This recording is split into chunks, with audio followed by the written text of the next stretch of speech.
So McGay with a sweeping handball out to that man, Nick Yench, goes in, board. Oh, he's met Soddle as he kicked it, I tell you, and he didn't like the treatment. Oh, Wendelborn and Yench here. A little bit of, bit of TV ringside. You keep your eyes on that. I'll watch the game. You watch the game as Yench. The ball comes out wide out here to Jack Revington.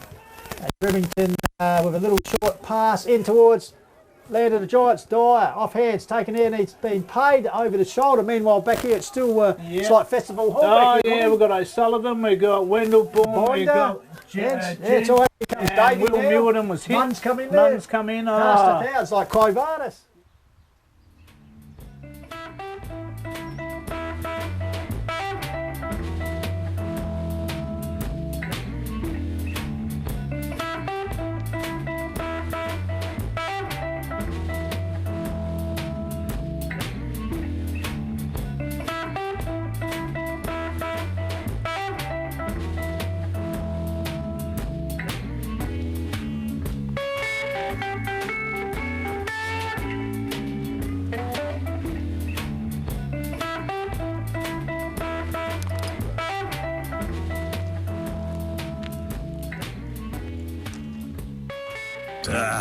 Do you ever feel a bit shabby after a big weekend and just need to get back on track? Yeah, then come on over and get greased up at the Great Eastern Hotel. That's right, punters, get greased up with Messy Monday. Chicken wings, ribs and chips, all for just $15.90 at the GE every Monday night.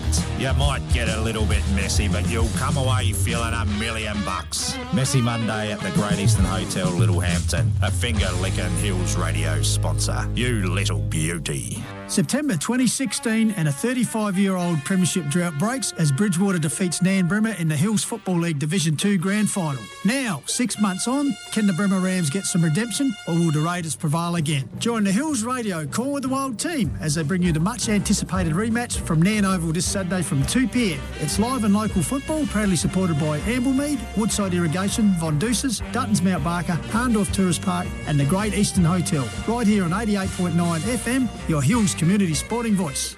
Hi, this is Brownlow medalist Gavin Wanganeen, and you're listening to the best coverage of community sport on Hills Radio 88.9 FM. This is Hills Radio 88.9 FM, just gone at 7:22 on a Wednesday night. You're in the huddle with Pistols and Goldie, well into the football hour now. I'll tell you what, Goldie, very excited. We'd like to see young, talented footballers in the Hills Football League competition, and this bloke's certainly one of them. Certainly is.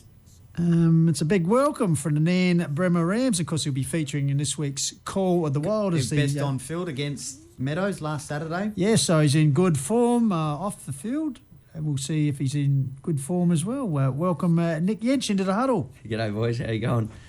Now, Nick, firstly, give us a bit of your background. Obviously coming from a famous Nairne Rams family. Just tell us about your career. Where'd you start? How old were you, etc.? Yeah, so I started playing modifieds at Nairn, so I reckon being under 8s or something like that. So, I've just played there my whole life and, grown up and watched a few familiar faces run out in the A's every week and, grown up and now playing with a few of them, so it's been good. So I suppose as a kid you did all the things like run the boundary and water boy, etc., etc.? Yeah, I reckon even I was B-grade runner there for a few years when I was junior coach, so...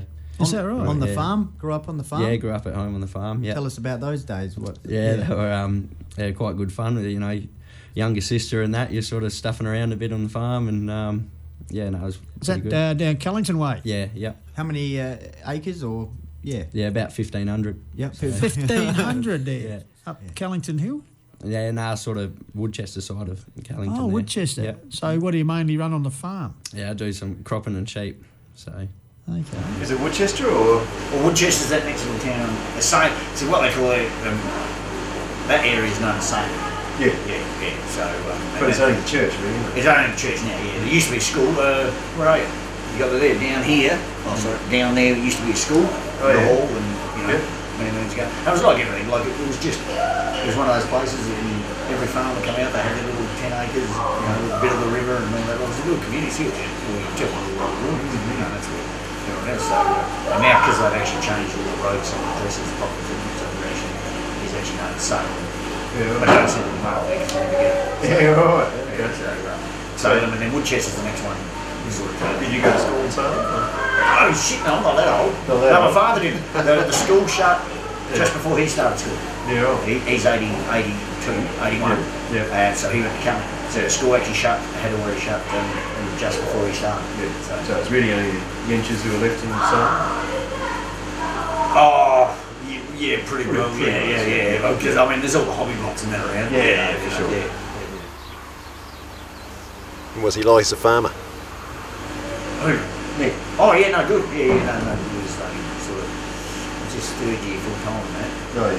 But he likes sheep work. He's not a big tractor wallet. He's more likes sheep work and sheep and stuff. So yeah.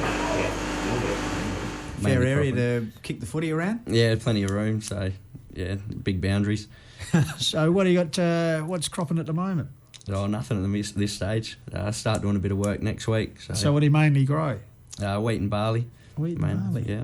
So yeah, next week we might start doing a bit of serious work. So long days for you? Yeah, it is actually. Yeah, when we get going.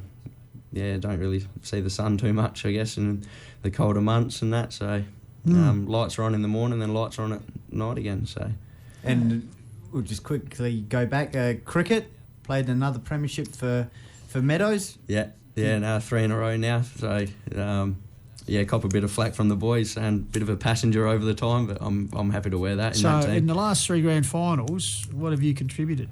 Perhaps in the aftermatch, but. Oh, do you want aftermatch first? No. I'm saying that's probably when you've contributed. Oh, yeah. A bit like Mark Thomas. Yeah, he doesn't do too much anymore, old Tomo, does he? Bowled.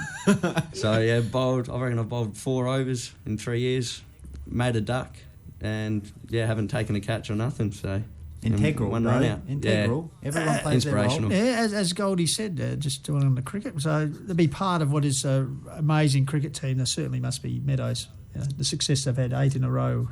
Yeah, that's right. Yeah, so they've started a dynasty and all that sort of thing, and a couple of those grand final, it's just been amazing. Like bowling sides out for 14, 37. Obviously this year a bit disappointing because you had to go into we had to go back on Sunday. Sunday. Had to make over 100 to win the game, didn't they? Yeah, we didn't know what to do on the Saturday night. It was the first time we had to go on a Sunday. Yeah, so there was a curfew. Yeah, on the Saturday night because you had cricket to play on Sunday. So we were in bed fairly early and then made up for it Sunday night. I can imagine. 88.9 FM Hills Radio. We're chatting to Nick Yench, premiership player in the cricket with Meadows, but at the moment Nairne-Bremer United Football Club left footer. And of course, Nick, you've inherited the famous number 19. Yeah, and I took that on. So Dad wore it for years and all that. So so what? 300 games, I think. 400, I reckon. 400, if you take into account. Because you played how many games? 420-ish. I wasn't planning to actually play 400 in the end. I did just keep playing league, right? And sort of another 20 happened. Oh yeah, and that was just feeling like that was over about 4 years. So now yourself, as you said, you started in under 8, so you would have chalked up a fair few already. Yeah, starting to get a few up there now. I reckon 2 years ago, or it might have been last year, I played 50 senior games already. So, and how old are you now? 20. 20. Good grief, the Yench family record might be in jeopardy. Yeah, don't tell him that though. Got a fair amount of young talent now that have played that 50 plus games, like the Roopchip boys and yourself. So that's good. Time's right now, isn't it? Yeah, that's right. Yeah, we're all sort of between, well, even a couple of, as I said, 19 to 22 of us. There's half a dozen, and we're starting to build and get more experience and that sort of thing too. So that's going all right.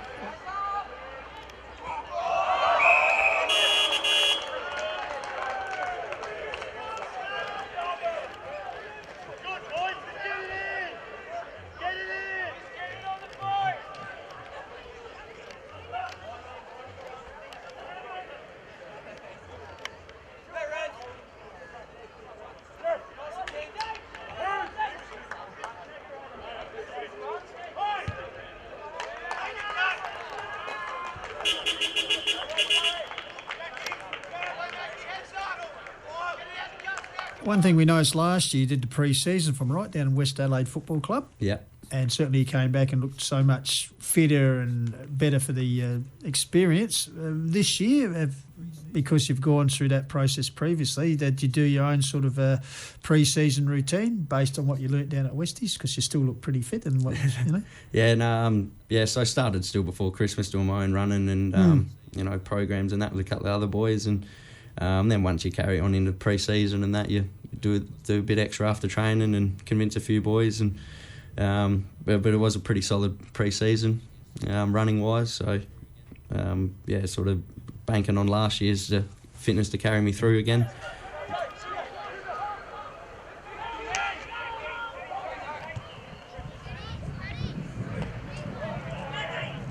Yep, 3 inside 50s. Nairne yet to go inside their forward 50 this quarter, Jeff.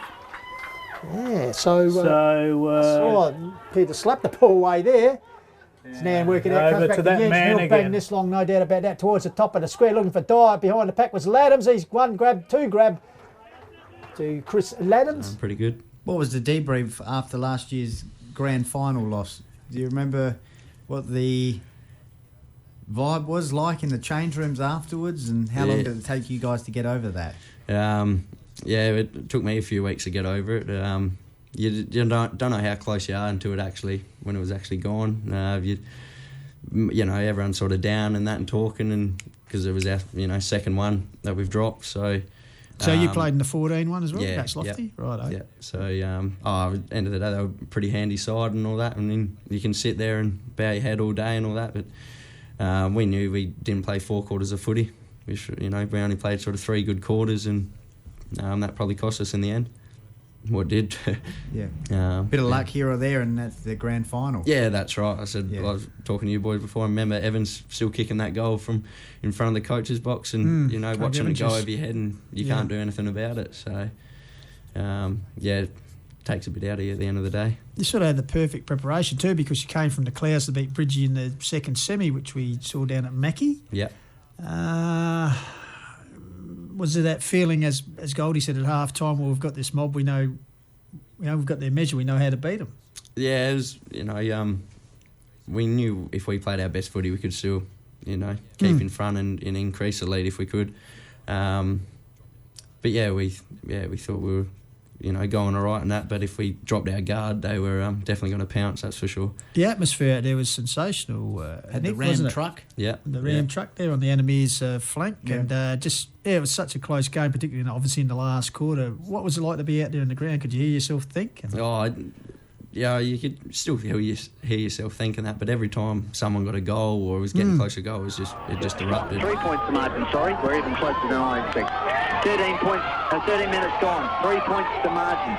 Connor Healy got it from Jaensch to McDonald, tried to get onto his left, eventually does after his opponent hit the deck, kicks it towards the full forward, Revington. Wow, great play by Revington. Yeah, put the other one. Here's a chance for the Rams. If it's just the camera is away, the racehorse Gads has got the porter from another racehorse, and Jake Sheds does it. Shots on the left foot, tries it long forward, looking at the haircut. Great! Nice running back with the side of the ball. He was looking for haircut, but it's well called by Goldie. Nice, courageous Mark running back with the flow. My man again, Revington out the back there. They left him loose again, and he managed to get it out there to the runner. That was great work by Revington. Off the half-back line, and Gamma, Yench, just that pace that you said, when it comes before you when you need it. Big kick, biggest kick of the season, obviously, so far. Back him in, Goldie. The male model, he looks a bit like Jesus, apparently, so the man, I reckon he's up for a bit of a moment here. The man with the pass to the bakery, can he deliver? Rises to the occasion. Man, face all up and around. Look at they're charging around the outer side there with the Rams flag. Took us through that by Brendan. Obviously the Raiders moving forward. Had the ball within to about 30 metres out from their goal, and Revington, great spoil, and then went and got his own worked the ball out towards the outer side where Gamma and Yench were involved. J Mac coming in, he did what you asked him. He went backside to Maxie Wakefield there, but he was 1-on-2 there, and Revington managed to get it out, and then the run of Gamma, and then Yench again, and then they got it out with that leg speed again. Being out there in the middle and looking around, you sort of all the ovals and 2Rs really. Nairne were all up one end, and Bridgie boys were all up the other. But it was quite good to be surrounded by a pretty big crowd. 88.9 FM, Hills Radio. We're in the football hour. Pistols and Goldie, and we're having a chat to Nairne-Bremer United young gun Nick Yench ahead of the much anticipated grand final rematch between Nairne and Bridgewater-Callington Raiders this Saturday at Nairne Oval, which we will be commentating. and also be filming as well. We'll be back after these sponsorship announcements. 88.9 FM, Hills Radio. Hi, this is Mark Nielsen from Mount Lofty. You're listening to 88.9 Hills Radio.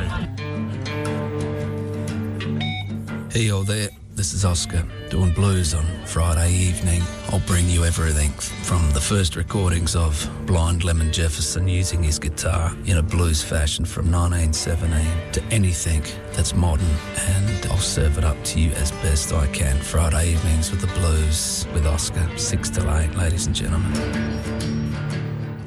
Indeed, you are on 88.9 FM Hills Radio, and the huddle just gone 7:36. Pistols and Goldie here with you. And our special guest is Nick Yench from the Bremer-Callington. Well, that's where you lived. Nairne-Bremer United. Used to be Bremer-Callington in the old days, I suppose, when you're your old man. Yeah, probably would have been back then. And see, I never played with Bremer. The year before we amalgamated was the first year I played. Bremer had still only had a B grade, and they were actually playing for Meadows. Meadows didn't have a B grade. So they were playing as their own right Bremer in Meadows B grade sub, and there was only 5 of us Colts, and we were filling in for Nairne. But then Nairne merged with Callington, and then that became Bremer-Callington, because in the winter the Nairne Oval was far too wet to play on, so they'd come down to Callington to play. Yeah, and they've always just sort of kept it as Bremer-Callington, although no actual Bremer boys play for Callington anymore. Yeah, Really, Bremer is the Yenches. Well, that's right, exactly. Yeah, and so now we've just always stayed at Nairne. But yeah, that's how it sort of met. Probably back in the 70s, I guess it was. 78, yeah. So it's really sort of Nairne Yench. Well, I guess he really, yeah. And Mark's done everything sort of at the club, sort of right through sort of thing. Games and that's right. And then he started. Yeah. Well, yeah. Why did you play cricket for Bremer-Callington living out there? Just I played a few years out there. Played juniors and a couple of years of seniors there, and as the Hills were under 17s and juniors at that stage, and I was going to school with a few of the boys, so was meant to go over there just for junior cricket, and talked me into playing 3 years of seniors there. So residentially or zone-wise, you should be playing for the Bridgewater-Callington Raiders this week, shouldn't you? Yeah, well, residentially, but yeah, not to be. Has your role in the side changed this year, Nick, compared to previous seasons? What's Coach Tony Filkey instructed you to do this year? Yeah, it has actually. Last year I was sort of playing midfield forward. This year sort of just playing that half-back role, the running game and that sort of thing, and zoning up and setting the zone up and all that defence, and taking the kicking duties this year. So he's found a new home for me, I reckon, at the moment. What are Rams' strengths this season compared to last? Got a bit of extra height in? Yeah, we got a couple of extra big fellas this year, which is always make a difference. So to Gamma. Interception here, but good enough to shrug his way out of it. Was Ruchik. Oh, great handball to Fuchs. In turn gets a handball here. It ends up in the hands of Jeanette. On the fly, gets it down here, and Dyer. So good work there by the Rams, combining. So Dyer, thing about playing on, tries to improve the angle, sets sail for goal. We'll wait here, tell you what, I reckon this one's a pretty good goal. Yes, says the umpire. So after a lull in goals from Nairne-Bremer, they've certainly hit their straps here. We're kicking 2 goals in the last 90 seconds. And that one coming through the agency of Dyer. His first for the afternoon and 11th for the season. I think that was Nick Bastian getting involved, also Pistols. Yeah. And Dyer, from the same sort of position as LePetri goaled from. So LePetri and Dyer, goal scorers in this second half so far. Last 4 goals for the match for the Rams. So as you said, Nick Bastian, a young fellow, I think first year senior football, and also Gamma getting involved there. Jeanette, sorry. Yeah, he won the 2015 Hills Senior Colt medal, Nick Bastian. Our run and carry and that, and now we can use our big fellas a bit more, and kick a few goals. Tell us a little bit tell us about some of your new guys, new faces. Firstly, Kane Jeanette, Sugar, returning from Mount Bargo, former Nairne Norm Junior. On ground in Nairne Junior. Yeah.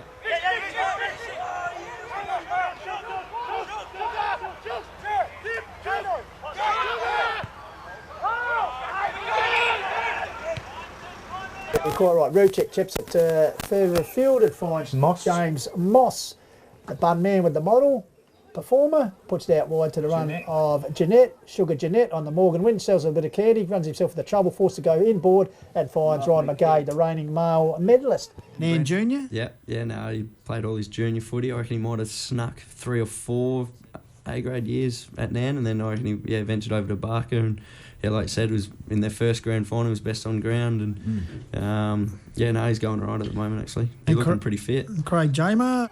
11-13 Nairne. Nick Yench, long barrel once again down to the centre of the ground. Over the top, taking the mark was Jamer, been very good all done. I tell you what, he might be behind the MVP award. Of course, formerly with the Torrens Valley Football Club. I think he played up at Gawler last year. One of the Gawler teams last year. So he's come back to the Hills, and certainly he'll give you, I noticed in the reports, certainly giving you first use of the ball for young ballers with his experience. I said, giving you an armchair ride, just good self. Yeah. Over the last couple of years, we've had Mitchy Hine do all the ruck work, and to get Craig in and just spread the workload, and big dominant ruckman is pretty handy to have.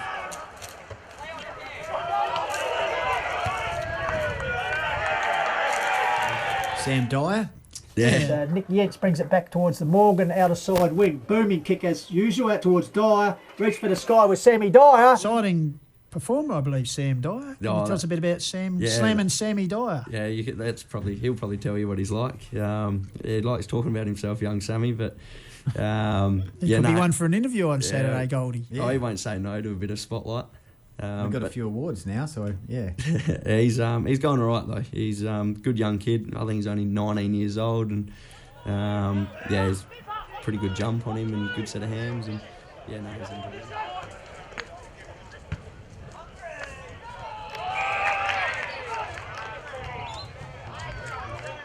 Isaac Binder coming back to the club. Another junior prodigy, and that went over. I reckon Harndorf and played a couple of years in the 17s there, and then A-grade last year. I think they'd actually called him a game against Loby. I think he was rucking against Big Carlos because it was an all Harndorf ruck. That's right. Against Loby, a bit hard to fit in at Harndorf at the moment, but so he's come back and slotted in nicely at centre half back for us and pinch hitting in the ruck, which is pretty good. Some of the youngsters coming through, Lockie Cross. No, I don't think he's missed a game yet. So he's going right. Just a young kid. He's a huge engine. He'll run all day and that, and he's slotting in nicely in the little forward pocket and crumbing and sitting under big Ladsy, which is good. We're going to talk about Chris Adams. He's in pretty good form early in the season. A couple of bags of 7. He's going right, and he's finding plenty of space up there and getting some good delivery, which is always good for him. I think the first game of the year, I don't think he kicked a goal in the first, or he might have kicked 1 goal 5 or 1 goal 6, and then come out and kick 7-7 for the game or something like that. So Absolutely. Wells comes out to McGay, hands and knees, gets it out here to Revington, gets a kick away, close to bandit on Moss, fists the ball out. First to get it will be Simon Holm. Can't gather it cleanly. Come to support him is Desengo. Manages to get it back to Holm. Uses his pace to break away from the big man Binder. Chips it out wide to Morgan Wing. Taken a good bounce. Taken by Ross. High took tackle. one, but a good handball. But played on. They played the advantage. Taken by Beard, is it? O'Sullivan. O'Sullivan. Sorry. Yes. Yep. And a point. So exciting stuff from the Funders, but just can't get that result. They've actually kicked 1 goal 4 now to a goal. 12 and a half minutes gone in the final term as Jamar coming off for a rest. Mitch Hine to replace him. Yep. I tell you what, Jamar's dominated the ruck, so this could be an opening here for Ironbank to perhaps get an equal hand in the 7 inside 50s to 2 in the last quarter on Ironbank's favour. Okay, Nick Yench down to 9-point ball game here. Drives it back to as a centre. Pack goes up. Oh, the back was Dye. Come down awkwardly. Oh, great tackle. Great tackle there. Once again. On McGay by Adam Sherwood and also Willie Muirden. So players reset themselves. Up they go. Up high. Wells good tap down. Intercepted by Revington. High ball back towards the forward line for Nairne. Up high. Oh, good spoil there by Beard. Magoo. Came by McGay at ground level. Flicks the boy there to Fuchs. Fuchs has got space. Can he handball? Yes, he does. Handball to Runner Gamma, the racehorse. Tell you what, he's got a lead here from Laddams, and that's precision. Pinpoint play there. And, great penetration by Nairne. Yep, good team play. Could have blazed away at goal, but... Yep. Ball on Gamma. Underside where he's going to handball, and he held the ball just long enough. And then the ball, Laddams just found the space, put out the Dukes, and the pass lead was honoured. And now Laddams' chance for number 6, I believe. And I tell you what, that will go close to an MVP performance here this afternoon in the context of this game. On game day, how do you like to prepare, Nick? What time do you get up and head out, say this Saturday, heading over to Nairne Oval? Yeah. What's your usual routine? I'm sort of assistant coach for the junior colts this year, so usually there about 9 o'clock, coach them. And sorry, just interrupt you. Just on that, because obviously not all the sides. Sometimes the junior colt draw doesn't follow the main draw. So do you find yourself maybe out at Kersbrook when you're playing at Meadows or something? How does that interrupt you? You know, junior colts are all right? we sort it out. Most of our games we're following the A grade this year, which is all right. Yep. So so I've helped coaching in there, and then 17s usually grab something to eat and sit down and watch that, and then watch the first quarter of the Bs, and then head into the rooms from there. And so what do we have before the game? Yeah. What's your staple diet? Simon Noonan's is eggs, if I believe. Yes. Eggs. What do you have? What are yours? Pasty or something? Nah, just salad roll. Just a casual salad roll. Any meat in it? Yeah. Usually chicken. Chicken's a go-to. Yeah. Well, in the radio interview, they talk about what he has for breakfast for a game. Right. And That's easy. Cocoa Pops or what's the Nestle one? Cocoa Pops or the Milo cereal. No. Yeah, no, not Milo cereal. It's the green one with yellow with the green at the top. Nesquik balls. Lots of sugar. So he'll have breakfast and then that's right. He'll have a salad roll early and that's it, and then he'll play. So no supplements? Or Nah, nothing. What's really. the Nairne canteen like? Yeah, top notch. Top notch? Top notch, yeah. She's a good one.